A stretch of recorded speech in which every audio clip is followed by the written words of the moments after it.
Morning mga babes, it's 6:52 a.m. Nandito tayo sa phase 2 ng Centrina Alaminos and sobrang lamig. Grabe, nasa 20 degrees tayo Celsius, kaya yan, nangingikid sa lamig while walking. Sobrang lamig. Pero mga babes, abangan nyo po yung part 2 mamaya. Magpapalipad po tayo ng drone para makita nyo naman yung pagpasok natin. Nasa right side naman tayo. Yan. Para yung susunod naman natin, yung malapit naman dun sa water tank. So yan, abangan nyo po yan. Magpapalipad po tayo ng drone. Pero after naman dito sa may water tank, kapag na-upload ko na po si part 2, si water tank naman yung malapit doon, next na po itong phase 2. Yan. So mapapansin nyo yung nilalakaran, halos nakatindig na po yung mga unit. Tatlo po yun. Ang hirap magsalita kasi nilalabanan lang yung lamig. Grabe ang lamig. And alam nyo ba mga babes, pag nakita nyo itong update natin para dito po sa phase 2, yung kanyang karsada nadagdagan na. So nadagdagan na rin yung nilalakaran ko every morning. So usually nakaka 6 kilometer ako ng 3 rounds ng ikot. Pero ngayon nasa 7 kilometers na mahigit.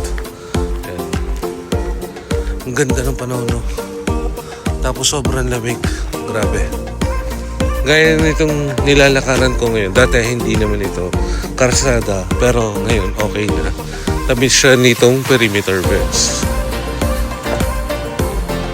Halos patapos na yung land development ng phase 2. So stick around mga peeps para makita nyo naman yung update natin para dun sa nasa kanan naman pagpasok po ng Centrina. Ito na mga peeps ang ating part 2 para sa ating update dito po sa Centrina Alaminos. So ang makikita po natin ngayon, yung pagpasok po ng guarded entrance gate yung nasa kanan po, kahilera po nitong ating model units ng mga Amira, Lavin at ng Raya. So dito sa mga model units natin na nabanggit ko, ito po yung part po ng Block 5. And then for Block 1, ito po yung pagpasok nyo, nandito po sa kanan, ito po yung hilera ng sales office, ng PMO at ng engineering office. Puntahan po muna natin ulit si Block 5, yung hilera po ng ating mga model units. Dito po sa may front po ng main road, lahat po model units, and then yung sa kabila, yung katalikuran, meron pa po tayong 2 Amira na ongoing po yung construction. The rest, kung matitingnan nyo po dito sa video po natin, halos tapos na rin po yung mga units. Yung katapatan naman po nitong Block 5 ay Block 4. Mapapansin nyo kahit may mga nakatira na po dito sa hilera ng Block 4, parang wala pa rin po nakatira. Sobrang linis po ng karsada. Maliban lang po dito sa 2 ongoing na construction ng Amira model. Kung bago nyo palang napapanood, dito po ang ating video for Centrina Alaminos at curious po kayo at nagandahan po kayo sa ating mga model units, mag-message lang po kayo, i-PM nyo lang po ako dito po sa ating Facebook Messenger. Kung gusto nyo naman na makita ng actual po ang ating mga model units, welcome po kayo na i-visit po ang aming site dito po sa Centrina Alaminos. At hanapin nyo lang po ako, Mark Joseph Gigante. I'm your real estate pro dito po sa Centrina Alaminos. At ngayon, continue lang po natin. Dito naman po tayo sa part po ng Block 4. Sa Block 4 po, marami na po nakatira dito ng mga homeowners. Pagdating po dito sa Block 4, iisa na lang po yung ongoing yung construction. Ito po yung Raya model. Katabi lang po nitong nasa corner ng Block 4. Yan, big shoutout dun sa lahat ng mga viewers natin dito sa mga ipipicture natin block from Block 1 hanggang Block 6. Ito po yung pagpasok po nasa right side. This video will also be uploaded sa aking TikTok account. Yung TikTok ko po, Mark Joseph Gigante lang din po. As you can see in this video, mapapansin nyo dito sa Block 4, yan, puro meron ng improvements yung ating mga units na nakikita. Meron na po silang mga fences, gates, yan. Even yung extension nila naka-pole slab para close po yung garage. Yan, mapapansin nyo, meron na rin pong balcony uli na mas malawak po.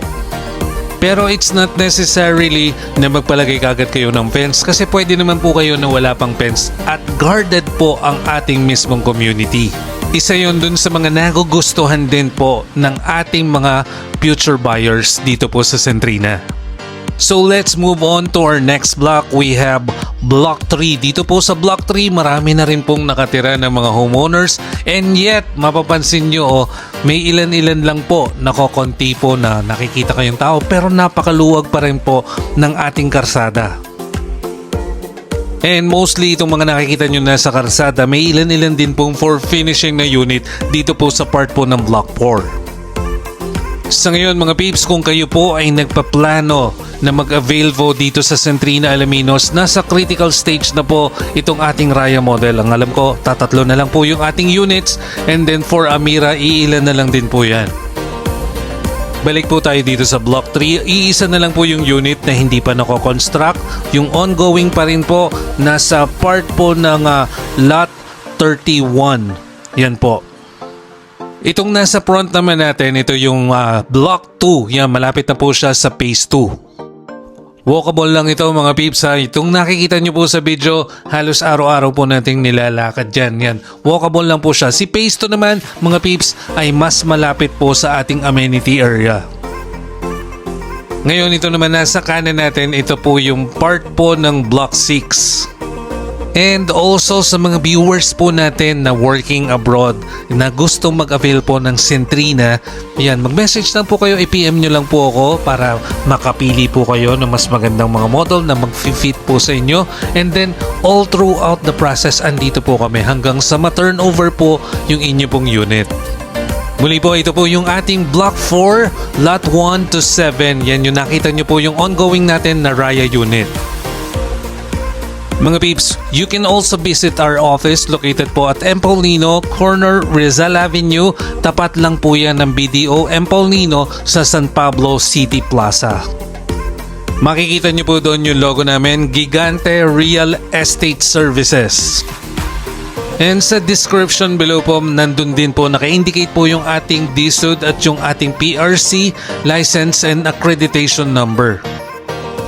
Ito naman po yung other side naman ng Block 3, halos nakatayo na po si Block 3. Dito po sa Block 3, marami na rin po nakatira. Meron pong iilan pa na ongoing pa rin po yung finishing. Ganon din po dito sa Block 1, itong nasa right side po natin, meron pa rin pong tinatayong mga units and then meron pa rin pong for finishing and at the same time, meron na rin pong mga nakatira na homeowner.